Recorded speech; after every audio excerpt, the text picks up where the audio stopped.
Home mortgage lending is big business.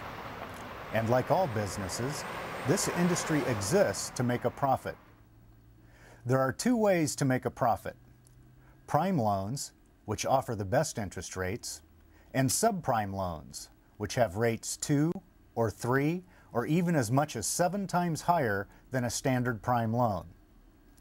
Needless to say, there is money to be made in the subprime loan market. The Better Business Bureau describes a subprime loan as those loans given to consumers with flaws in their credit histories or perhaps with no credit history at all. Sun Wan Son, an economist at Wells Fargo, defends the practice by reasonably stating, the higher the risk, the higher the interest rate should be. But how it works in practice is something far different.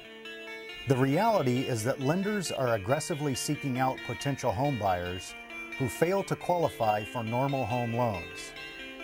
They offer these buyers loans at exorbitant rates, often without considering whether these loans could reasonably be repaid. This aggressive lending practice is called predatory lending. So, a typical lender misleads families into getting their loan.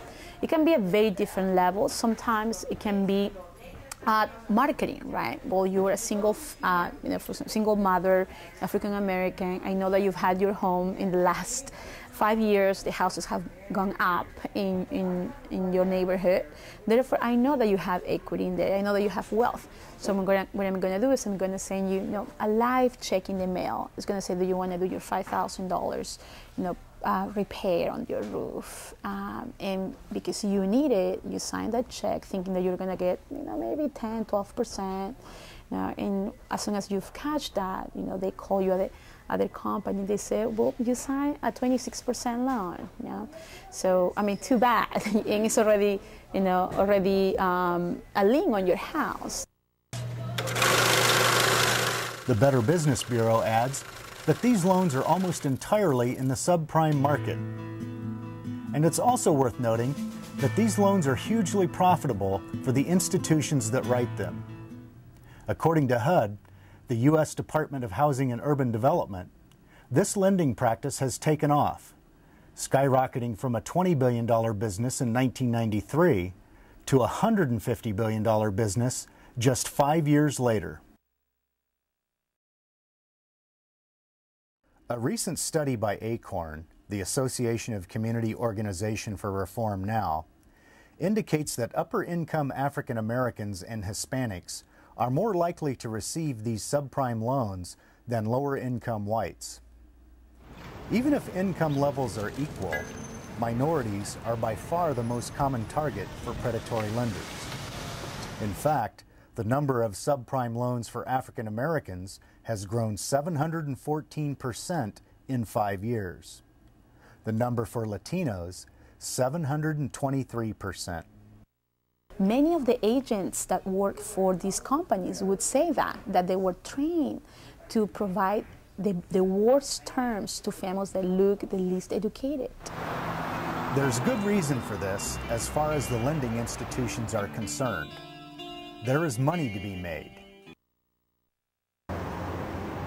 This way of exploiting minorities may seem like the practice of small, fly-by-night operations. But the truth is that the largest predatory lenders are mortgage houses that are subsidized or owned outright by the largest banks in the nation. Companies like Citibank, Bank of America, and Wells Fargo. Wells Fargo, for instance, operates 5,400 financial entities across the country, 772 of which are subprime mortgage lending institutions. Wells Fargo has all the telltale signs of predatory lending, including huge increases in complaints to the U.S. Office of the Comptroller of Currency, which regulates national banks. This office reports that in 2001, industry-wide mortgage complaints rose 20%, but Wells Fargo complaints jumped 70.6%. According to the CRC, the National Community Reinvestment Committee, nearly half of all subprime borrowers actually do qualify for prime loans. Even more telling, a number of these people qualified for prime loans but were turned down by major institutions such as Bank of America, Washington Mutual, and Wells Fargo in particular. These banks then shuffled these customers onto their subprime subsidiaries. And again, the bottom line is that African Americans and Latinos are more likely to be targeted for subprime loans than lower income Caucasians. To get a home loan at a reasonable rate, it's best to be white. Along with this, Wells Fargo shows dramatically larger prime loan denial rates for minorities than Caucasians. Even their own employees acknowledge the problem. Marty Smith, an area manager for Wells Fargo Home Mortgage in Colorado Springs, said in a recent news magazine interview that he is perfectly aware of the higher denial rates for minorities, and quite frankly, he finds it unacceptable.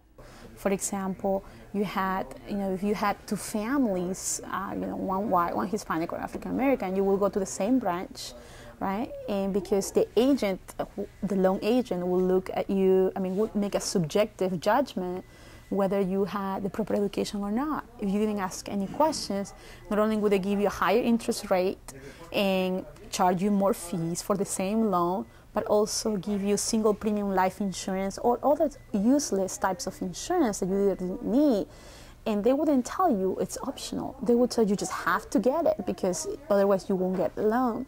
David Swanson, the national spokesperson for Acorn, agrees, saying that Wells Fargo Financial, a subsidiary of Wells Fargo, has the most glaring loan abuses of any national bank affiliate.